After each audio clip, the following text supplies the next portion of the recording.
সম্মানিত কৃষক ভাই ও বন্ধুরা, আজকে ভিডিওটা তাদের জন্য যারা এই বৈরী আবহাওয়াতে অতি বৃষ্টি বর্ষা যারা চিন্তা ভাবনা করতেছেন আসলে এই বৃষ্টি বর্ষাতে শশা চাষ করা যায় কিনা। মূলত ভিডিওটা তাদের জন্য। তো দাদা কেমন আছেন আপনি? ভালো আছি, আপনার কেমন আছেন? আলহামদুলিল্লাহ দাদা ভালো আছি। দাদা আপনার পরিচয়টা একটু যদি বলতেন। আমার নাম রতন বিশ্বাস, আমার গ্রাম গুয়াধানা, থানা টুঙ্গিপাড়া, জেলা গোপালগঞ্জ। দাদা আমরা যে শশার জমিতে দাঁড়ায় আছি, এটা কি কোম্পানির শশা? এটা এগ্রিকোলা কোম্পানির শসা। এই শসার নাম তাজা প্লাস। আচ্ছা, শশার নাম তাজা প্লাস। আপনি কি তাজা প্লাস চাষ করছেন না এই আপনার ঘিরে অন্য কোনো শশা চাষ করছেন? অন্য জাত তো আমি দুটো চাষ করেছি, কিন্তু সেই দুটার নাম আমি বলতে চাচ্ছি না। আচ্ছা, কিন্তু এই তাজা রেজাল্ট একটু বলেন, তাজা প্লাসের সাথে তাদের রেজাল্টটা একটু বলেন। রেজাল্ট, আমি এই গাছে একসাথে গাছ লাগিয়েছি। আচ্ছা, এই গাছে আমি 6 কাটা দিয়েছি, কিন্তু সেই যে অন্য দুটো জাত লাগিয়েছি জি জি সেটা আমি ফল কাটতে পারিনি। আচ্ছা আচ্ছা দাদা, এই যে আপনার 8-10 দিন বৃষ্টি লেগে গেল, আপনার জমিতে কোনো ভাইরাস আছে? না, কোনো সমস্যা নাই, বৃষ্টিতে আরো গাছ ভালো হয়েছে। আরো ভালো হয়েছে, মানে শশা কালার সাইজ? বৃষ্টির কারণে সাইজটাও ভালো হয়েছে, কালারটাও খুব ভালো হয়েছে। ঠিক আছে, আচ্ছা বাজারে নিলে এই যে কালার, জি জি 5 টাকা বাটায় খাবে। 5 টাকা বাটাতে। আচ্ছা দাদা বলতেছে যে বৃষ্টি হয়েছে তো কি হয়েছে, বৃষ্টিতে শশার কালার যেন আরো সুন্দর হয়ে গেছে। আমরা যদি একটু কাছ থেকে যদি, যেহেতু ঘুরিয়াটা হলো খাড়া ঘুরি, একটু কষ্ট হবে, একটু কাছ থেকে যদি শশাটা আমরা একটু দেখানোর চেষ্টা করি। এই দেখেন, এই যে শশার হলো কালার, শশার হলো সাইজ।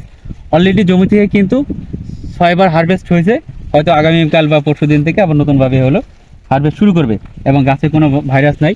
এবং দেখেন, যদি আমরা গাছের হলো একটু যদি দেখানোর চেষ্টা করে, দেখেন কোনো গিট কিন্তু দাদা মিস নাই। রতন দা, কোনো গিট কি মিস আছে? না। এবং প্রতি গিটে গিটে কিন্তু আপনার শশা। যদি এইটা যদি আমরা দেখাই, দেখেন এই যে শশা এখানে এই যে আসতেছে, এই দেখেন গিটে গিটে আছে। অর্থাৎ এই বৃষ্টিতেও বর্ষাতেও তাজা প্লাসের যে রেজাল্ট আপনাকে উজাড় করে দেবে। আমি বলবো যে শুধু আপনি একবার চাষ করে দেখেন, আপনি অন্য শশার নাম ভুলে যাবেন। যদি এই ঘুড়িটা যদি আপনার শোয়ানো হতো, তাহলে হয়তো আমরা শশাগুলো আরও ভালোভাবে ব্যাপকভাবে দেখাতে পারতাম। কিন্তু যেহেতু শশা গাছ দাঁড়ানো, তারপরে মাশাআল্লাহ দেখেন, দেখেন কোনো একটা গিট কিন্তু মিস নাই, কোনো একটা গিট কিন্তু মিস নাই। আপনার শশাতে ভরপুর। দাদা আপনি তো শশা চাষ করে মোটামুটি একটা রেজাল্ট পাইছেন। আপনার এই ভিডিওটা যদি আমরা বাংলাদেশের যে কোনো প্রান্তে যারা শশা চাষ করে অথবা বৃষ্টি বাদলে চিন্তা করতেছে কোন জাত করব, জাত করলে আসলে শুধু পুরুষ ফুল হয়ে যায় কিনা, তাদের উদ্দেশ্যে আপনি কিছু বলবেন কিনা? আমি এইটুক বলতে পারি, এই তাজা প্লাস যারা কৃষক আছে তারা হয়তো একটু চাষ করে দেখতে পারে যে জিনিসটা অন্য অন্য শসা তো তারা চাষ করে, যারা কৃষক এই তাজা প্লাসও একটু চাষ করে পাশাপাশি দেখুক।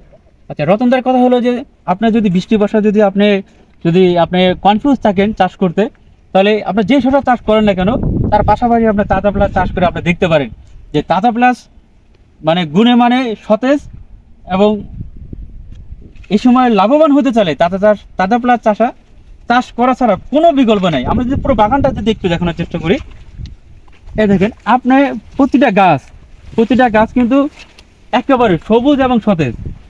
রতনদা একটু সামনে একটু আমরা একটা ঘুরে দেখাই।